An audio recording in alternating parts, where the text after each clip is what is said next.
We're going to use the hypergeometric distribution to demonstrate how probabilities of winning a Powerball and the expected payout of the Powerball works. So here we got this proposed hypothetical Powerball. And there are 5 balls chosen from the first bucket. And that bucket contains 50 white ping pong balls, labeled 1 to 50.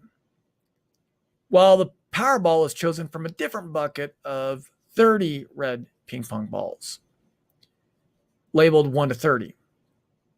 Winnings are determined as follows.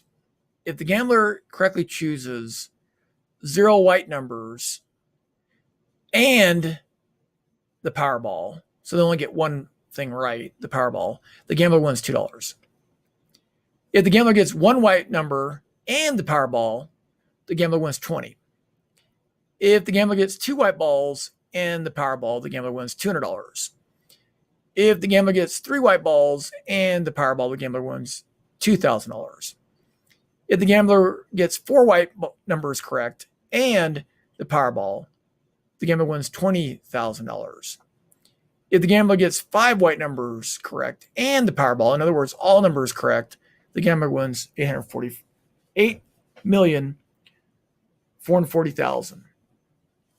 Because white ping pong balls are not just put back into their bucket after each is pulled out, there are how many white numbers in the bucket before the first white ping pong ball is chosen? Well, there's 50.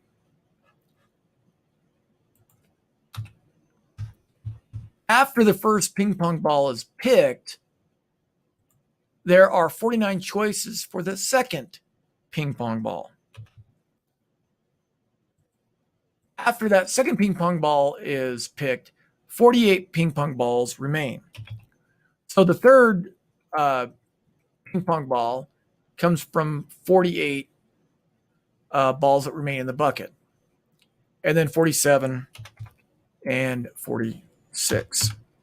So the first 5 balls that are picked, the white ping pong balls, those are dependent events. The probability of getting the first ping pong ball correct is 1 out of 50. The probability of getting the second ping pong ball correct is 1 divided by 49. The probability of getting the third ping pong ball correct is 1 divided by 48. The probability of getting the fourth ping pong ball is 1 divided by 47.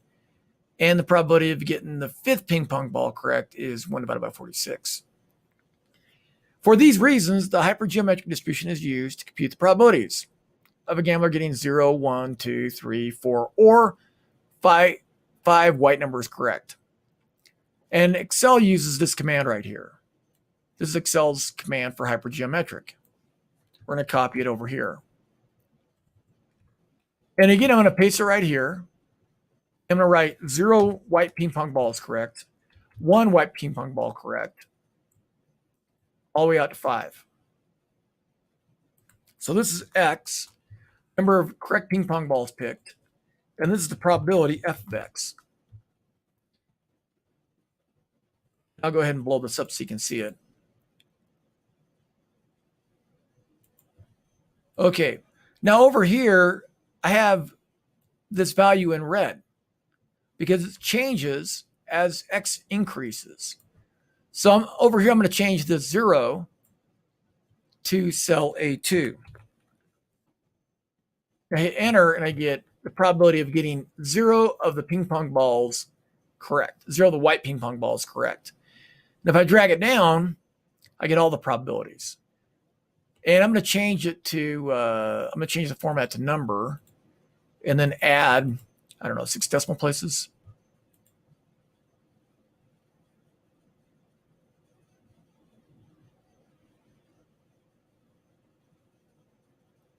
Ten decimal places. I have it as 10 decimal places. So 2, 4, 6, 8, 10. So if I copy this into here, I get the correct answer. Keep doing that. The probability is declining as the number of correct ping pong balls increases.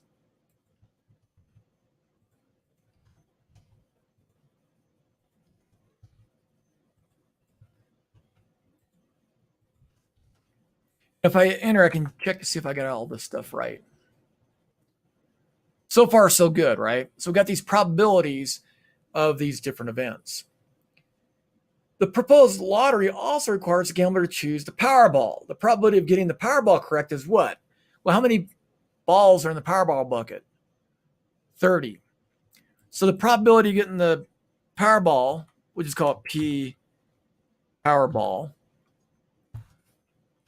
equals 1 divided by 30, because there's 30 ping pong balls in that particular bucket. And that's the same all the way through here. So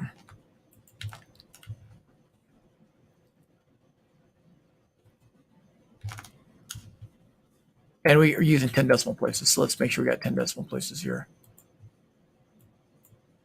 So that's 2, 4, 5, 6, 5, 6, 7, 8, 9, 10.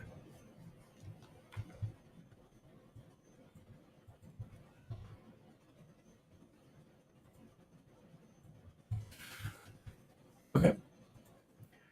Since the Powerball is chosen from a different bucket than the first 5 numbers, choosing the Powerball and the others are independent events.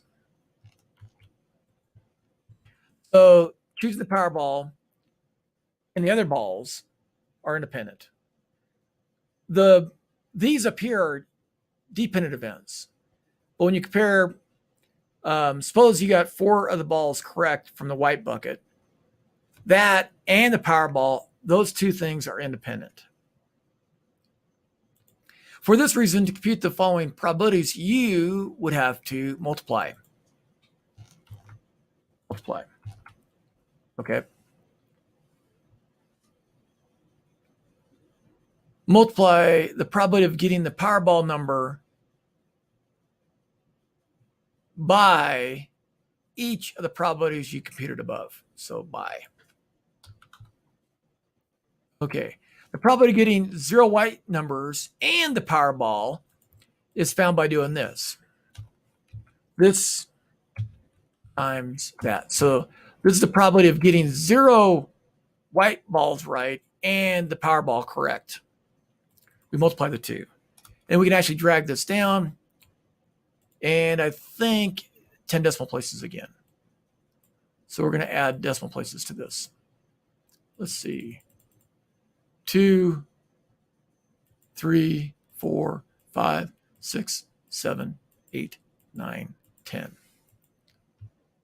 So we're just multiplying those two things together because we want the Powerball and 3 ping pong balls. The Powerball and 4 ping pong balls. So we multiply. Powerball and 5 ping pong balls. So we multiply. Let's just copy them in one at a time.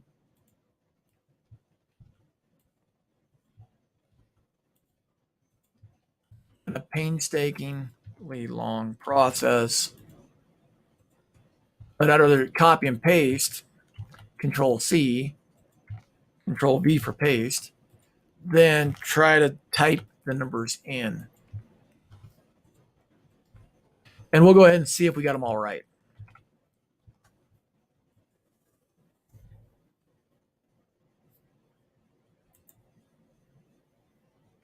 And we got everything right so far. Now, what about the expected winnings? Well, if we're successful here, if this is what happens, we got 0 white ping pong balls, but we got the Powerball, then we win what? $2. So let me move this over here. So here we're going to win. Let me shrink this up. We're going to win $2 here, $20 here, $200 here, $2,000 here, $20,000 here, and then I'll copy this in.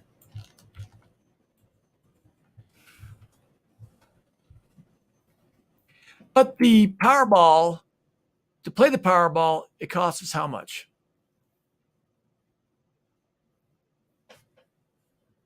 We have to know how much it costs to play the Powerball.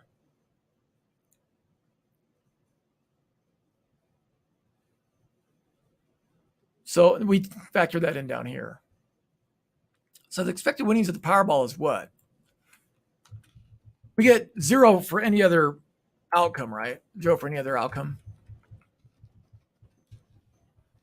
So we take this times that probability. These are all in dollars.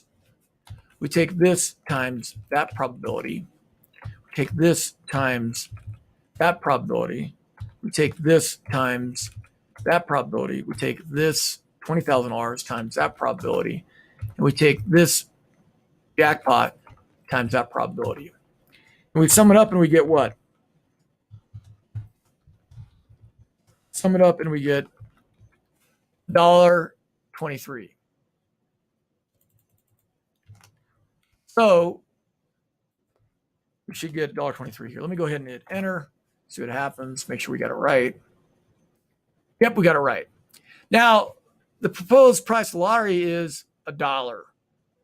So the expected payout is 23 cents. So this is actually a pretty good lottery. This is a good lottery for the citizens. It's not a good lottery for the state, because on every dollar bet, it has to pay 23 cents on average. Typical lotteries, the expected payout is anywhere from like negative 50 cents to negative 90 cents. In Vegas, it's about negative 5 cents. So this lottery would end up losing the state of Utah. This kind of lottery here would end up losing the state of Utah 23 cents on every dollar bet. So it'd be bad for the state of Utah, but great for people who want to play the lottery.